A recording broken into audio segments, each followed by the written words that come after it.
Connaissez-vous la fable des casseurs de pierre?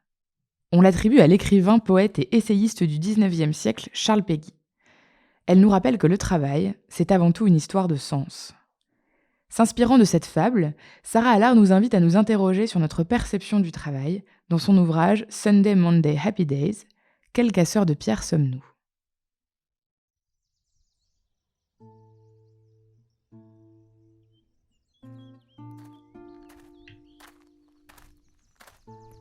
En se rendant à Chartres, un voyageur aperçoit sur le bord de la route un homme qui casse des cailloux à grands coups de maillet.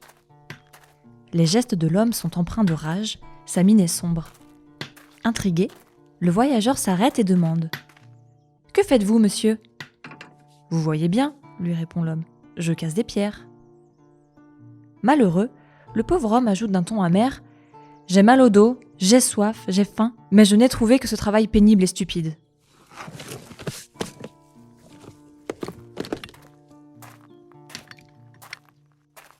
Un peu plus loin sur le chemin, notre voyageur aperçoit un autre homme qui casse lui aussi des cailloux. Mais son attitude semble un peu différente. Son visage est plus serein et ses gestes sont plus harmonieux. « Que faites-vous, monsieur ?» questionne une nouvelle fois le voyageur. « Je suis casseur de pierres. C'est un travail dur, vous savez, mais il me permet de nourrir ma femme et mes enfants. » Reprenant son souffle, il esquisse un léger sourire et ajoute « Puis allons bon. Je suis au grand air, il y a sans doute des situations pires que la mienne. »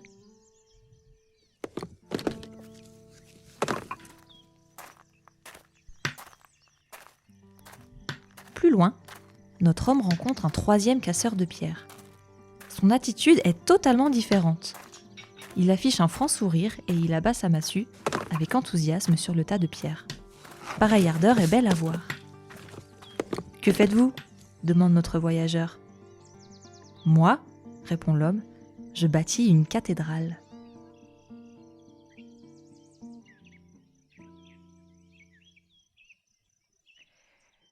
Il existe 3 façons de considérer son travail, et ce quelle que soit sa profession. On peut voir son travail comme un gagne-pain, pour subvenir à nos besoins, comme une carrière, avec des échelons à gravir, ou comme une vocation, avec un vrai sentiment d'utilité. Sans surprise, les personnes les plus heureuses et les plus engagées dans leur travail sont celles qui le considèrent comme une vocation. Donner du sens influence donc positivement le bien-être psychologique des travailleurs. Ils sont plus assidus et plus engagés dans ce qu'ils font. Ils prennent plus de responsabilités. Ils tendent à se perfectionner pour mieux accomplir leur travail. Ils font preuve de créativité lorsqu'ils sont confrontés à des situations inhabituelles. Faire naître une vocation n'est pas chose aisée, mais vous pouvez agir sur divers leviers afin de donner plus de sens aux missions de votre équipe. Jouez sur leur perception du travail. Songez à ce que les missions apportent aux collaborateurs pour l'entreprise, pour leur vie personnelle, pour leur environnement, pour les causes qui leur sont chères. Mettez l'accent sur les nouvelles capacités développées par les collaborateurs grâce à leur travail et étudiez comment ils pourront les utiliser. Revoyez les tâches qui leur incombent. Analysez si la charge de travail convient, si la nature des tâches correspond à leurs attentes, leurs capacités, leurs centres d'intérêt. Interrogez-vous aussi sur la qualité des relations interpersonnelles auxquelles les collaborateurs sont confrontés. Avec qui interagissent-ils et quelle est la valeur de ces interactions? Repensez aussi l'environnement des collaborateurs. D'où travaillent-ils? Comment améliorer cet environnement pour rendre les collaborateurs plus performants et plus sereins? Faites preuve d'imagination. Redonner du sens peut passer par des idées aussi originales que de déguiser des laveurs de vitres en super-héros pour enchanter les enfants des hôpitaux.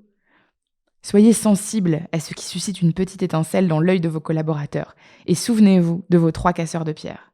Pour une même activité, 3 perceptions et un seul homme véritablement heureux.